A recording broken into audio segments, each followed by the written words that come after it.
For the longest time, traveling out of the country has been something that I've always dreamed about doing, but never really got the chance to experience one way or another. Although, I guess there is that one time I went to Canada, but look, that doesn't count. I was 6, I was dumb, and are we really gonna count that as going out of the country? Well, if you're Canadian, you'd say yes, but look guys, Canada isn't even real. This entire landmass is just East Alaska. Invalidating Canada's existence aside, my time to get out of the States had finally come in the form of a 2-week trip around the Korean Peninsula with some friends. I booked it to the airport and stopped by Toronto for a layover, looking around to see what the terminal had to offer. Of course, it wouldn't be a Canadian airport if they didn't sell smoked salmon and maple syrup, along with having this weird art installation in the middle of the terminal. Anyway, I was pretty much biding my time, fooling around, getting some b-roll, trying to find some way to wait out the 4-hour layover. Or at least what was supposed to be a 4-hour layover, because apparently Air Canada is notorious for, well, this. Suddenly, with more hours left to kill, I decided to get some dinner using the measly $20 voucher the airline gave me for the delay, getting a burger and poutine, which was not it. Like, I get that I shouldn't be expecting much for airport food, but somehow this fell below my already low expectations. But no matter, because waiting 3 additional hours meant nothing since I was finally going to Korea. The flight itself was quite uneventful. I ate some beef pot roast that was pretty mid and watched a movie. What else is there to say other than I ended up arriving at 10 instead of 5:30 like a good boy, so I guess those 3 additional hours meant a lot after all. Thanks, Air Canada. At this point in time, I actually arrived in the country a bit earlier than my group, so I spent my 2 days of freedom going to a con, which I will have made an entire video for, by the way. It was a great time, a whole lot of gaming, getting lost till 2 AM, and a bunch of making friends along the way. Not bad for my first 2 days in Korea. Then in the final hours of what my Korean friends like to call solo time, I got a sneak peek of Seoul, stopping by a cafe in Hongdae called Rodendron for breakfast. Really liked the vibe of the place, very cozy, and was chock full of bread and pastries. I ended up getting the salted butter bread, hot dog bun, and sparkling lemonade. The bread, simply amazing. Definitely different from what I'm used to getting at my local Asian bakery. I also enjoyed the extra sour notes of the lemonade, and the fizziness is a nice touch to any drink that is not water. Still, with time on my hands, I made a short trip to Myeongdong to get some cash and went to Yeonseune for what I'm sure you'll find to be a very common thread throughout the video. As my time flying solo was coming to an end, I wrapped it up by coming back to Hongdae and checked out AK Plaza, which is this mall that is absolutely insane. This place was 5 floors, with the top floor being a place for people like me. I swear, this one section could be a whole series of shorts in and of itself. I know a couple people who would be foaming at the mouth right now to see a site like this One Piece store. If I wasn't making this video public, I would have started naming names by now. Of course, there are also general anime goods, from smaller shops to an anime, and attached to it was an entire cafe doing a Spy Family collab. Truly, this is living in a weeboo's paradise. The mall's also got a terrace level with an art exhibition going on and a mesmerizing view of Hongdae. Satisfied with my little side quest, I headed down, grabbing a croffle on the way out, and took the train to rendezvous with some of my travel group before meeting up with the rest of them in Ansan as we prepare to start our trip in earnest the next day. The next day, we set out for Seoul, specifically the Mapo district, and our first stop was Serine Jimdak, which served braised spicy chicken. They gave us this giant plate of meat with potatoes, carrots, spring onions, all sitting on a bed of glass noodles drenched in a soy-based sauce. The chicken was very soft and tender, with the spice of the sauce giving it a decent kick that does not overwhelm the tongue, with the dangmyeon having some give that I personally liked. I also really enjoyed this fermented radish soup, which cuts through a bit of the spice. Now, this wasn't the end of our meal, as the staff dumped in some crispy rice to absorb all of that leftover sauce and chicken juices. To top it all off, they put in some of that delicious cheese, and my mind was going, oh yeah, it's all coming together. Gotta say that the crispy rice paired very well with the sauce, with the fattiness of the cheese further enhancing the taste and texture of the rice. With our lunch done, we went to Chuncheon in downtown Seoul. Unfortunately, I couldn't get much footage cause Seoul was frickin' 88 degrees in freedom units and my phone was about to have a heat stroke. But from what little footage I did get, the river was a cool place with a lot of Easter eggs for a lack of a better term. After that, we hung around Myeongdong a little bit, checking out areas that I missed the first time I was there. It was here where we got to try out bingsu. There were a variety of flavors, but settled on getting the mango one with my friend Sam, and gosh, it seems like I can never master orbiting shots. As you can tell by the time-sensitive nature of bingsu and how impatient we were to eat it, we didn't get a whole lot of B-roll. No. We were too busy enjoying the sweet refreshing mango juxtaposed by the crunchy cornflakes, vanilla ice cream cubes, and shaved ice. Then we just walked around with our host, taking in the shops and street food that was being sold before heading to our next destination, which was the North Seoul Tower. A bit of a trek up the hill to get there, but the view was worth every step of the way. Though we couldn't exactly get into the tower, so we got our photo ops and it was about dinner time. One bus ride down the hill later, we come to Uhhhh, which contrary to my initial thought, refers to Korean pickled cucumbers and not some Korean pronunciation of the word oishi. I got the beef brisket noodles, and boy, the presentation had a lot of care put into it with the way they layer the noodles, meat, and egg. Of course, this begs the question of whether or not it's good, and it is indeed good. There's a clean broth with strong flavor, and the fat to meat ratio is S tier, giving the meat a great mouthfeel, especially when paired with the noodles, which in itself was rather tasty. The egg and spring onions were also a perfect addition, creating a package that was simple, clean, and satisfying. We also got Korean corn cheese, which was alright, but being full from that soup, I couldn't have more than 2 pieces before feeling like Food War Season 5. That said, we covered a lot of ground, making it a good first day. Well, technically, a good 4th day for me.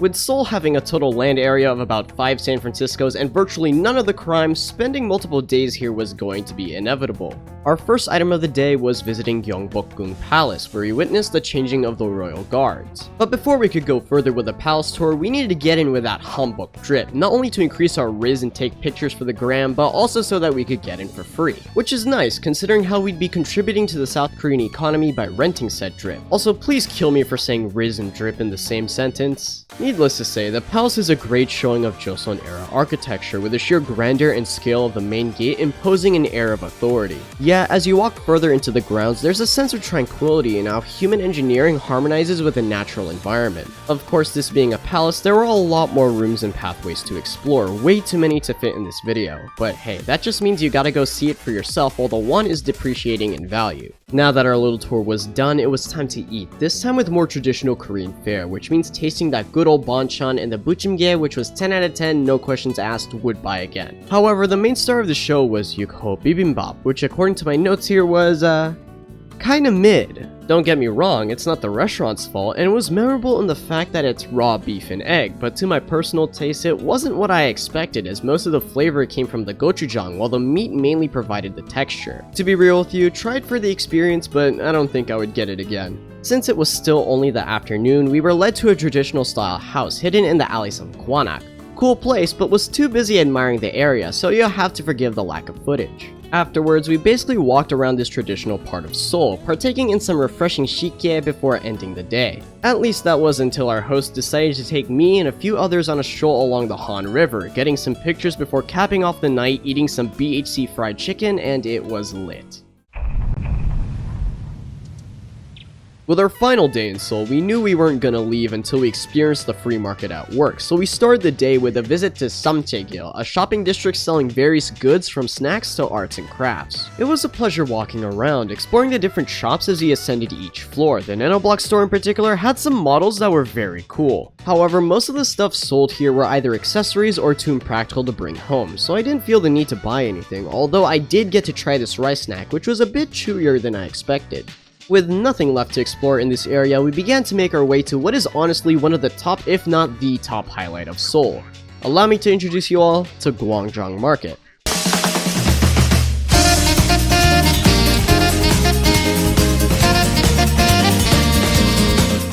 There are very few things in life that get me going more than a good market. Local vendors selling their goods in less than traditional storefronts have a certain charm that brings a tear to my eye, not to mention all the good street food that litters every square feet of the center hall. We got some mung bean pancakes, or bindaetok as it's called here, which was delicious with a nice crisp on the outside with enough fluff on the inside to produce a horimiya. There was also another stall we checked out which sold tteokbokki and fish cakes. The tteokbokki was great, but after a few of those rice cakes, the gochujang was starting to make itself known, and I was struggling for a little bit. So I turned to the fish cakes, which tasted exactly as I expected, much like this freshly squeezed orange juice, nothing too complex, just good and wholesome. But alas, as our time in Seoul was coming to a close, it was time to depart, saying goodbye to our newfound friends who so graciously took the time out of their day to hang out with us. If there's one thing I can say is that whether it be the traditional or urban, this is a city that can soothe one's soul. I'm sorry.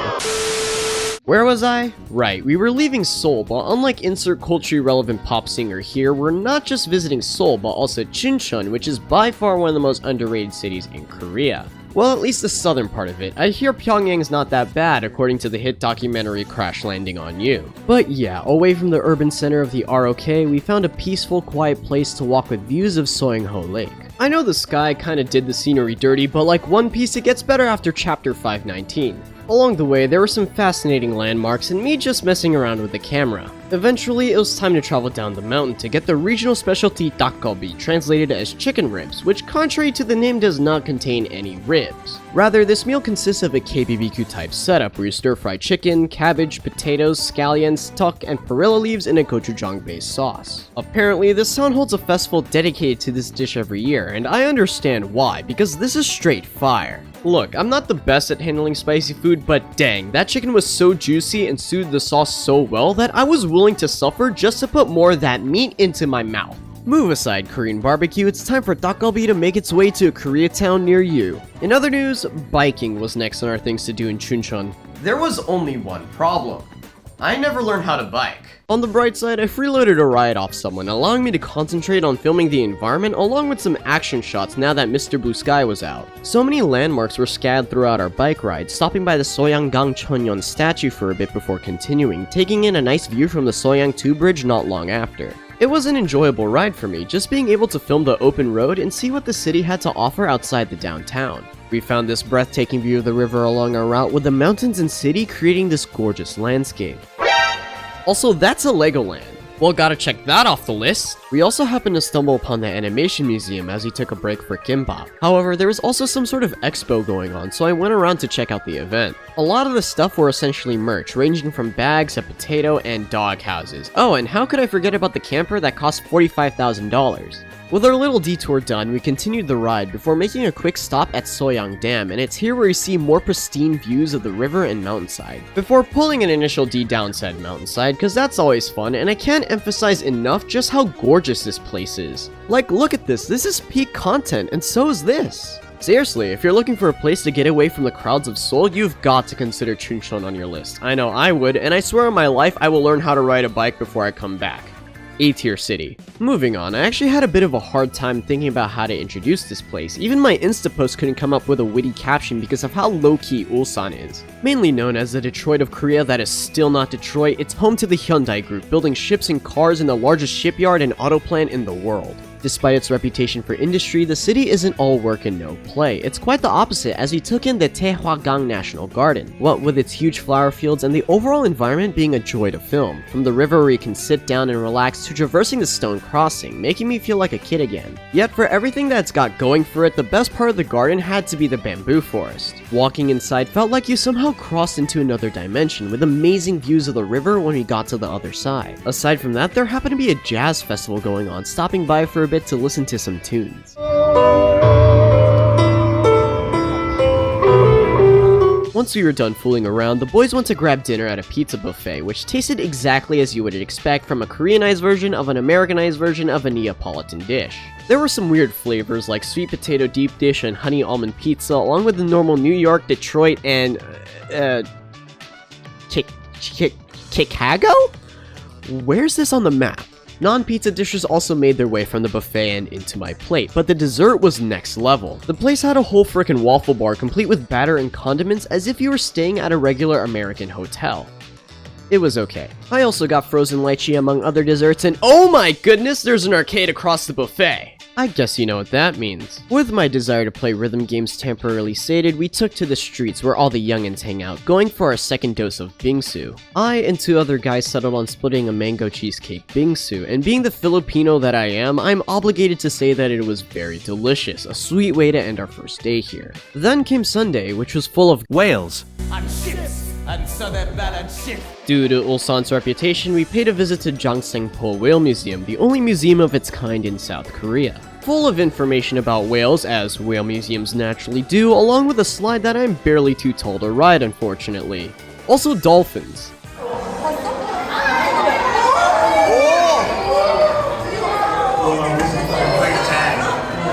Yeah, we were kind of freaking out watching them play rough like that. Next to the museum was a small aquarium and the ROKS Ulsan FF951 frigate, which has yet to be infected by the gacha. It was fun getting to see the inside of the ship, looking into its history and its big long gun, along with a nice view from the deck of the ship. We also took a quick stop at the Ulsan Bridge Conservatory, giving us a view of the port city and all the shipping activity going on before finishing the night around the fire over hot dogs and fried chicken at Chuncheon Pebble Beach. The vibe was chill, spending precious time with our host who had taken care of us the past few days, singing our hearts out well into the night, even catching a bit of a fireworks show before leaving for Busan the next morning. And before you ask, no, we did not take a train to Busan. But we did take off our shoes at this traditional restaurant, eating samgyeopsang, served of course with banchan. The samgyeopsang had a very light flavor profile, a welcome change given the heavy hitters we've been eating the past few days, but nonetheless a satisfying dish as the chicken was tender with a good amount of fat. Perfect for a rainy day in Busan where we walked along the beach, checking out the elaborate sculptures at the Sand Festival before making our next stop at Busan Tower.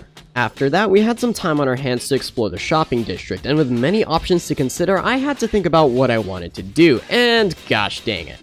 Okay, look, there was a dance rush machine along with a superior DDR and the hand version you can't find in the States, as well as a mini karaoke booth, not to mention the archery range just sitting outside the arcade and a cat cafe. How could I not go there before completing our day with some homemade Korean barbecue? The next day, we drove up to Gamcheon Culture Village, checking out what this place had to offer. In terms of snacks, we got this golden water drop cake topped with roasted soybean powder and some hotdog.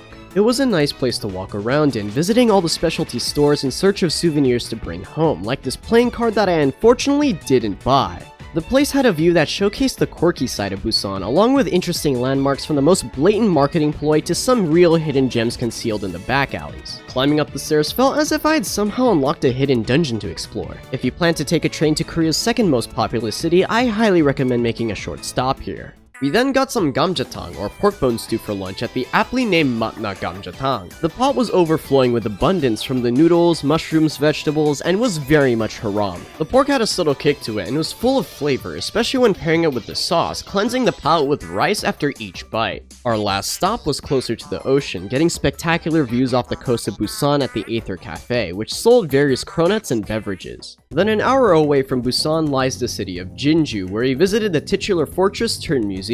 Famous for holding off Japanese forces during the Imjin War at the first siege of Jinju, emphasis on the first as the Japanese returned only a year later and burned everything to the ground in the second siege of Jinju. The museum stands to chronicle these stories and recognize the valiant efforts of not just the Korean military but also the civilians who took part in defending their homeland. As a history nerd, I enjoyed wandering around the museum, appreciating the cultural artifacts and technology of a time before warfare as we know it today. Dinner time soon came and we went to a fried chicken place. The spread of food was massive and the chicken was good as expected. After all, there are only so many ways to say that Korean fried chicken is juicy, crispy, and addictive.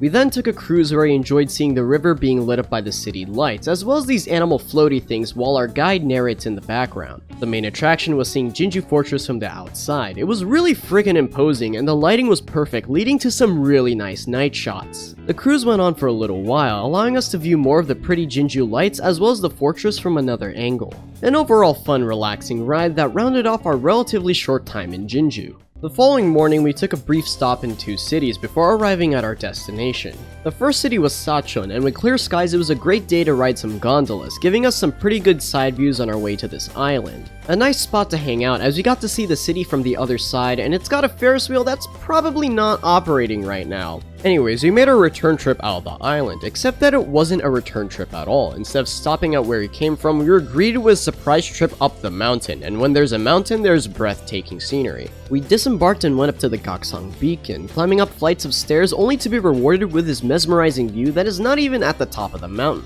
While these views were certainly impressive, the view could not compare to what we saw at the summit. It was beautiful and gorgeous and awesome, and can you tell I'm running out of synonyms to describe how pretty South Korea is? It was nice walking through the mountain, finding all its other secrets. We took the cable car down, this time stopping at where we came from, concluding the Sacheon arc that I swear is not filler. This, on the other hand, is filler, at least in the literal sense, because oh boy was this massive buffet full of all different kinds of sushi, getting myself 2 whole plates worth. This meat nigiri? Banger! This sushi I forgot the name of? Banger! And this inari? Oh, that was pretty alright actually. But since this is a buffet, there was more than just sushi, and I was determined to try everything at this place. My strategy was to conquer them by sections, and while I made some decent headway, I did not get very far, because after the delicious jjajangmyeon, I just wanted some dessert after that. And don't get me started on the dessert section. If you thought the pizza place in Ulsan was a clown, then this is the entire circus.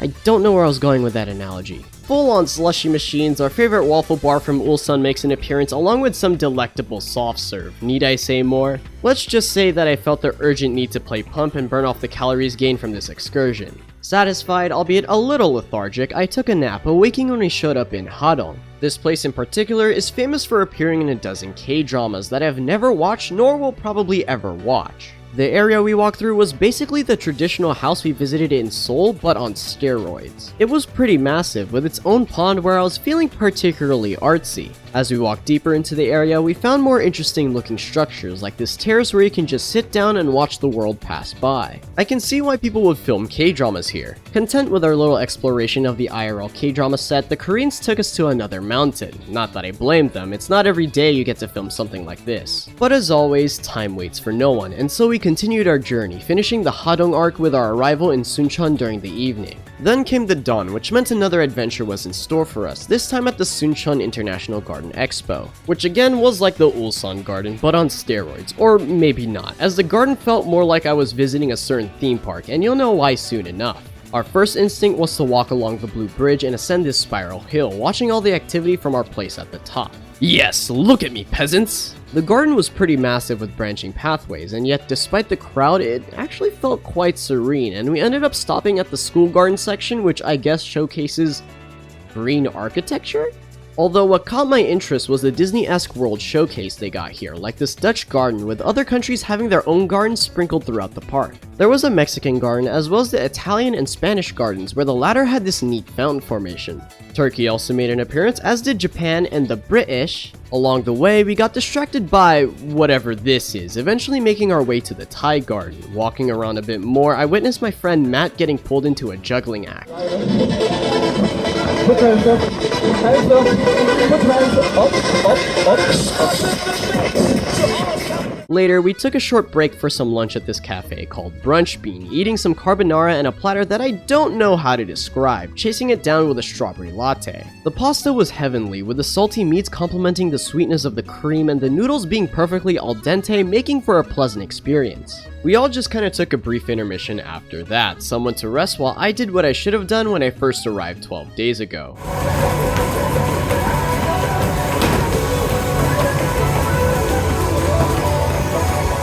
Believe it or not, this was the first time I had a serious pump session in Korea, and man, the pads were immaculate. You could tell they really care about the pump community when they install a fan right next to the machine. The arcade also had easy to AC and a reflect beat of all machines. Interesting considering its dead rhythm game status. Eventually, my time at the arcade had to come to a close as I went back to my group for a night in the garden with the guys. I must say that visiting at night hits different compared to the day. With less people around and the sun not beating on our backs, we took our time going into places we missed the first time around, like this hallway that gave creepy liminal space vibes, and aw, look at the little fishies. We got some dinner afterwards at a place that served budae-jjigae, changing colors as the gochujang underneath combined with the broth. Really like this salty spicy profile that came from the processed meat harmonizing with the soup. We also ordered some Dakgalbi, and what sets it apart from Chuncheon's is the addition of this bread bowl full of melted cheese. The bread absorbs and melds the spice of the chicken with the decadent cheese, adding that extra layer. My goodness, it was a total Food Wars moment. But it was time to move on to our last city, taking the train to Daejeon. At this point, we didn't really do much other than witness the purchasing power of the US dollar, while I took a trip to an arcade that was about 6 floors up and was very happy I brought my own taiko sticks. Earlier in the trip, people asked me why I randomly had drumsticks, and this was exactly the reason why. The pump machine, on the other hand, was rough to say the least.